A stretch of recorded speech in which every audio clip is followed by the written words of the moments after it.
足並みを揃えてゆこうお互いを信じ合う5人の仲間まるでスファイブに預けた命飛ぶぜ宇宙の果てまでもみんなの笑顔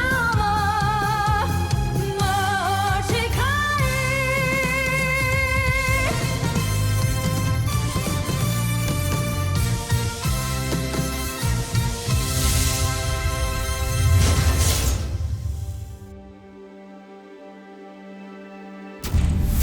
Ang nakaraan sa Voltes 5 Legacy. Napakawalang kwenta nga ng mga sandata ng planetang ito. Bolt's team, you are the last line of defense. Bakit parang natatalo na yata tayo? Bakit ka nabigo? Huwag mo akong ipahiya, Zardos. Pinapakilala ko mga bago nating kampiyon. Yan si Baizanger. Wait for it back! Sige pa! Pasangin mo ang lahat ng umaatake sa atin. Team, your mother's hurt. Kailangan tayo ni Mama. Bumalik na tayo sa camp. Kailangan natin mahanap yung Beast Fighter. I'm so sorry, Richard. I have to do this for my sons. Hindi ko sila pwede pabayaan. Mama nyo nagpapalipat ng fighter jet na yan. No! Let my sons go!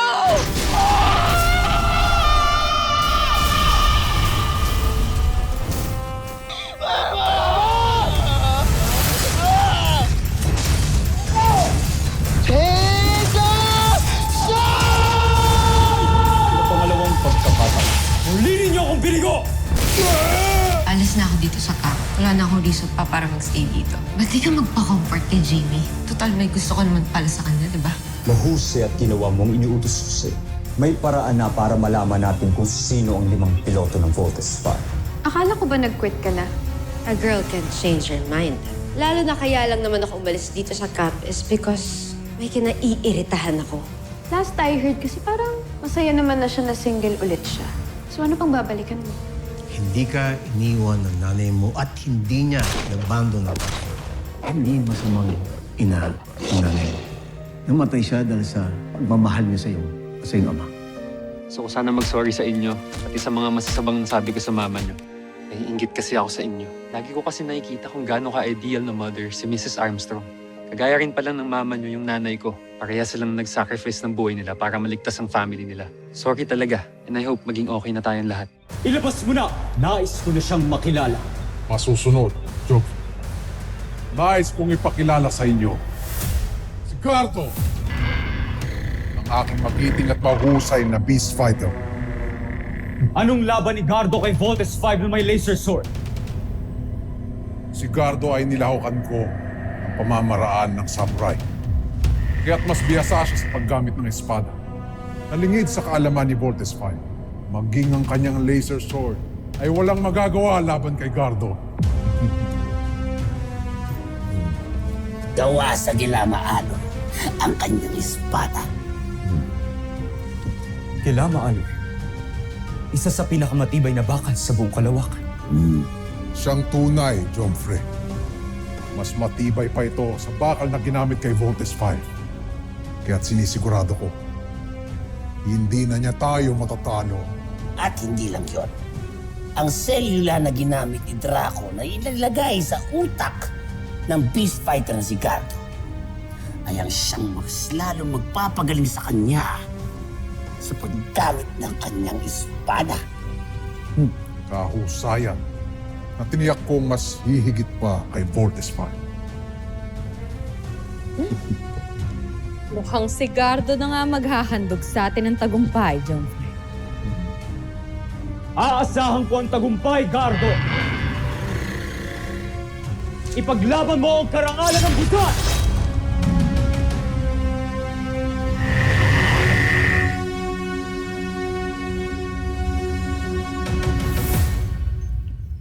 Dr. Smith. Sorry, andito ka pala. Please join us.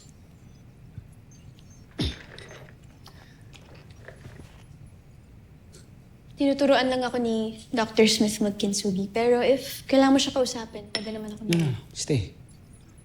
Baka kailangan mong marinig tong sasabihin ko.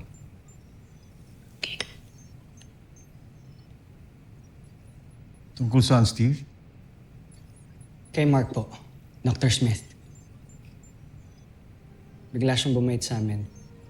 Nag-sorry siya, nakipag-ayos sa amin. Talaga? That's good news. Yeah. Dr. Smith, ano po ba talaga nangyari kay Mark? May sinasabi po siya about his mother. I'm sure one of these days, ikwento rin ni Mark sa niya.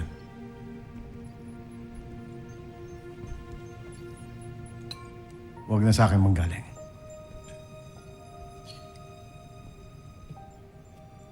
Si Mark, maraming lamat. Pero there's nothing or no one broken is beyond repair. Just like this ball. Kinsugi.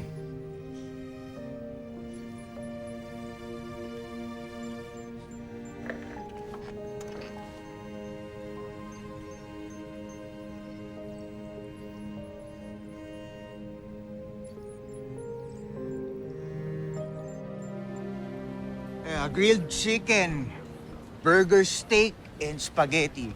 Okay naman na siguro yun, no? Do, order mo pa lang yun. Akin nga taco salad lang, di ba?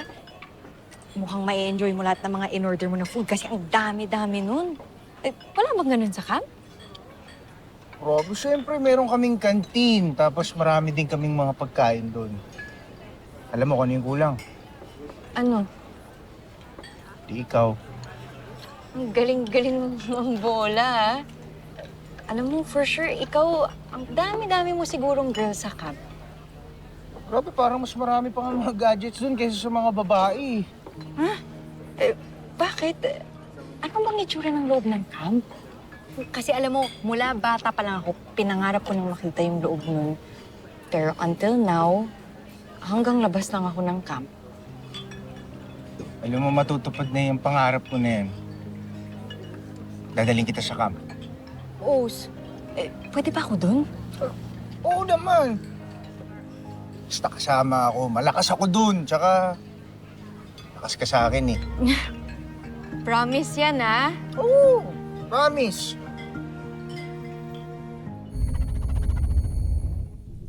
Inihahanda ko na ang muling paglusob sa mga taga-Terra Air 2. Ibig mong sabihin,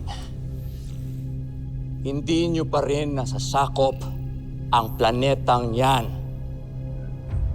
Kanto Aita! Malapit na, kamahalan. Huwag kayo mainip.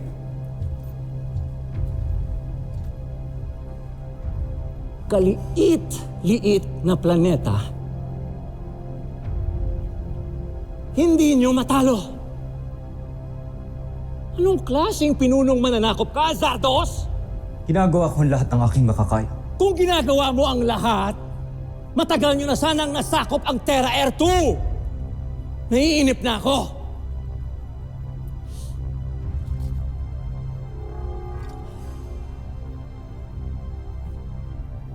Kapag hindi mo ito magawa sa lalong madaling panahon,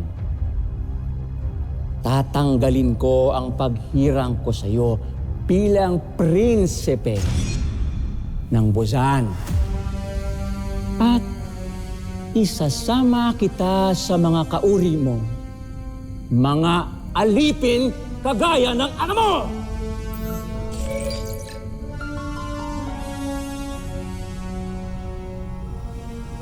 Kinumpara na naman ako ng emperador kay Hrothgar. Ito na ang huling beses mangyayari. Pinapangako ko.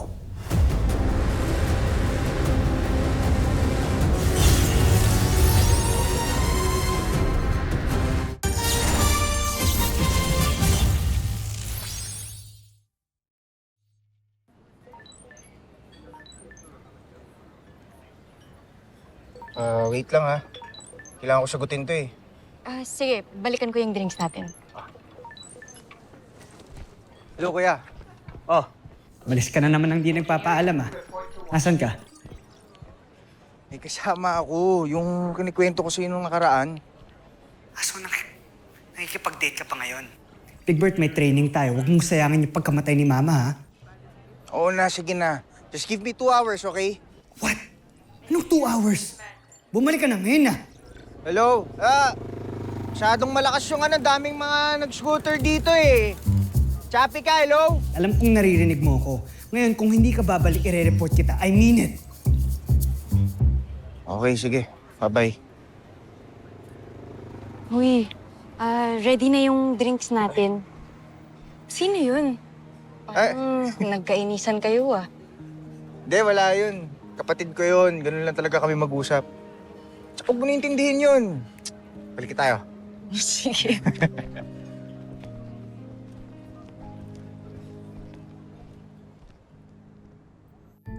Nasisiguro kung tataas ang ranggo natin sa oras na matalo ng ating beast fighter si Voltes 5. Kaya dapat lamang na paghusayan ni Gardo. Siguradong ako ang mauupo sa tabi ni Prinsipe Zardos. Sa oras na matalo natin ang mga taga-Terra Earth. Mataas masyado ang pangarap mo, Draco. Baka nakakalimutan mo. Ako ang utak ng mga armas ni Gardo. Kaya ako ang dapat umupo sa tabi ni Prinsipe Zardos. Maaaring ikaw ang utak. Ngunit ako pa rin na nakapag-isip kung saan ibabase ang abilidad ng pakikipaglaban ni Gardo. Kaya't ako ang nararapat sa tabi ni Prinsipe Zardos. Alam mo, ikaw, mayabang ka rin talaga eh, no? Kung di ka lang malaki, papatulang kita eh. O sige nga, subukan mo. Sige, magpatayan na lang kayo dalawa para ako na lang ang uupo sa tabi ng prinsipe. Ako ang uupo sa tabi ng Prinsipe. Ako ang gumawa kay Gardo. Ako ang upo! Ako! Homsak! Jomfrey. Aga-aga niyo magdiwang wala pa kayo napapatunayan. Patawag sa iyong narinig, Joffrey. Masyado lang kaming kumpiyansa na matatalo ni Gardo si Voltes 5. Kung ganun, aasahan ko ang tagumpay, Draco. Umayo kayo't wasakin si Voltes 5 para sa karangalan ko at ng buong busa. Masusunod, Jo.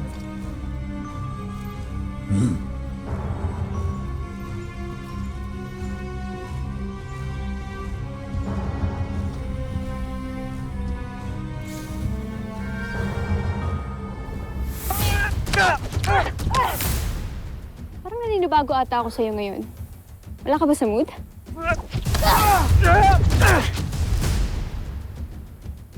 Paano ba naman ako gaganahan? Kalagitnaan ng date namin ni Judy, pinauwi ako ni Kuya. So, ibig sabihin, pwede akong manalo today. Siyempre, hindi ako magpapatalo sa'yo. Jamie Robinson.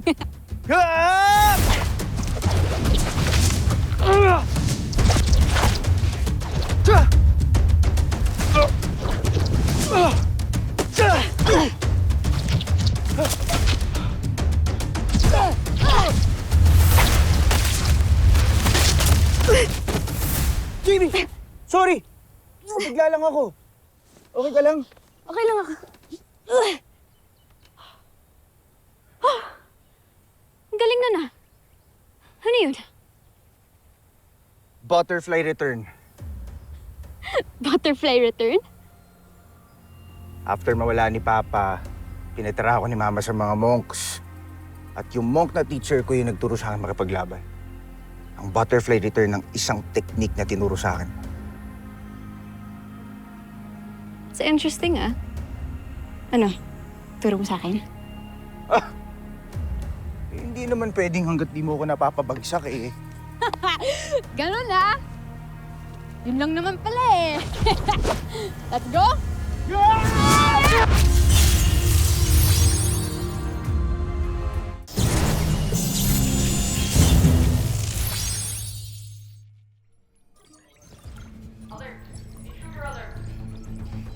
Commander, Richard, we have sighted the Bosena and Beast Fighter heading towards the north.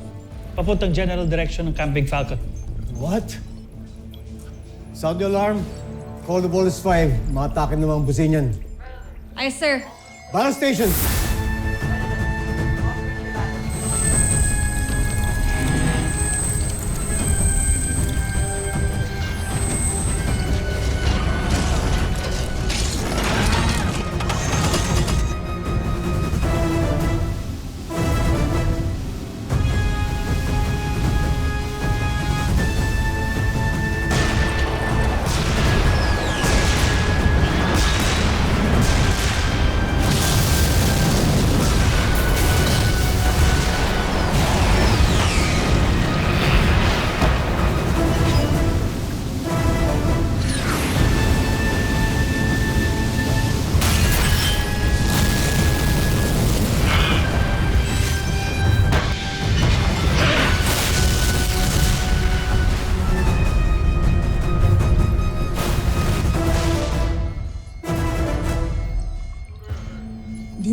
kinagasgasan. He's really tough. Yan ang beast fighter na makakalaban natin. Team, alam kong kayang-kaya niyo yan. And I believe in you. Talunin niyo yung beast fighter niyan para hindi na yan makapamsala. Go now. Yes, Dr. Smith. Team, let's take this beast fighter down. Let's go!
Unbelievable.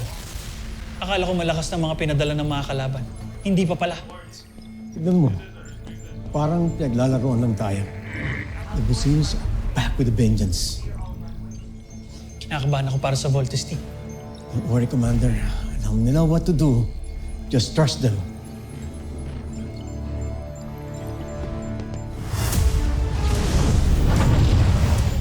Ayun! Ayun yung beast fighter! Little John, kung masyado ma-excite. Kakaiba tong beast fighter na to, ah.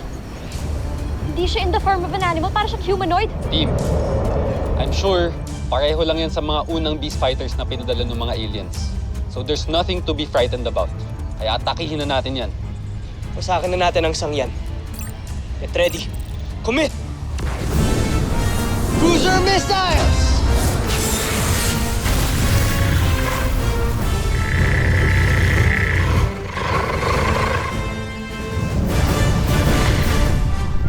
Aerial bomb!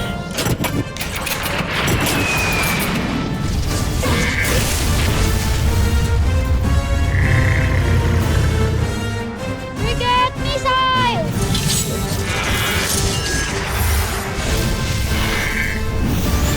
Thunder cutter! Panzer Knuckles! Rock boomerang! Napakabilis niya. Ang hirap din tamaan. Ang angas ah. Kuya, nakabase ang fighting style niya sa isang samurai warrior.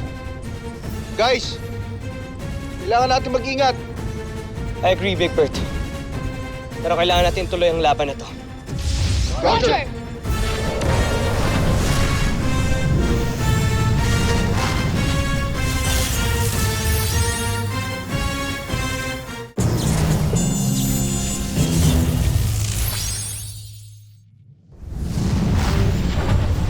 Team, tapusin na natin to.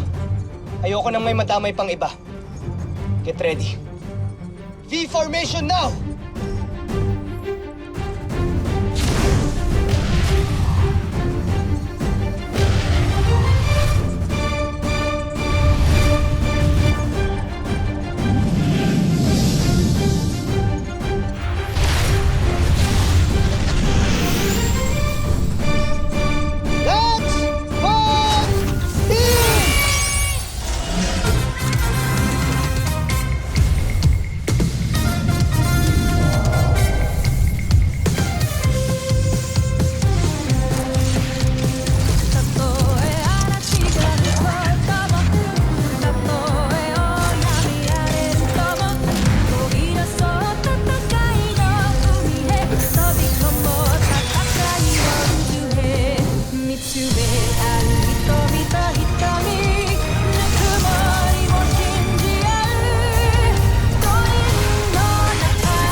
Voltus 5 Legacy.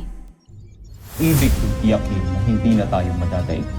Yevado, aking spoon. Mukhang inaral ng kalaban ng Voltus 5. Halos pantay na ang technical stature at ang battle profile nila. Ano pa pong lamang ng Voltus 5 dyan? Puso, Ana. Puso. Paklasa yung espada niya. Nadami siya tayo. Ika na, kuya! Tumakas na tayo! Meron ako naiisip na plano para matalo natin siya. Alright, team. Let's vote out. Huwag mo na hayaan makatakas pa ang mga yan, Gardo! Tigilan mo muna si Voltes 5. Joe!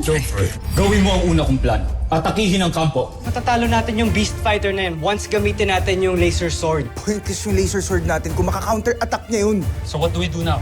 Ang kampo ang utak na nagpapatakbo kay Voltes 5. Ito ang dapat nating pinubuksan. Where's the location of Voltus 5? Kapag nilabas ng Beast Fighter, yung katana sword niya, may expose yung weakness niya. At kapag nangyari yun, gagamitin natin ang butterfly return technique. Kuya, kaya mo yun. Kaya mo yan.